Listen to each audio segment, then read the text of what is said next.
వేమన పద్యాలు. తల్లిదండ్రి మీద దయలేని పుత్రుండు, పుట్టనేమి వాడు గిట్టనేమి, పుట్టలోన చదలు పుట్టదా గిట్టదా, విశ్వదాభిరామ వినురవేమ. లాస్ట్ లైన్ విశ్వదాభిరామ వినురవేమకి 2 అర్థాలున్నాయి.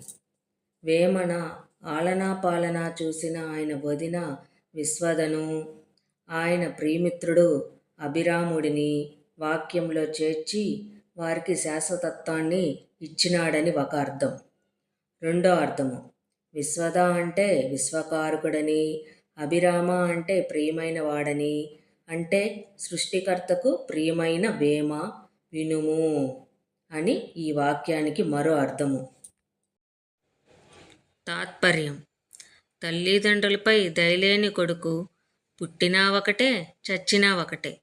పుట్టలో చెదలు పుడుతుంది, నాశనమవుతుంది. దానివల్ల ఎవరికి ఏం లాభం అని ఈ పద్యానికి తాత్పర్యం. 8వ పద్యము. మేడిపండు చూడ మేలిమయ్యుండును, పొట్ట విప్పి చూడా పురుగులుండు, పిరికివాణి మదిని బింకమీలాగురా, విశ్వదాభిరామ వినురవేమ.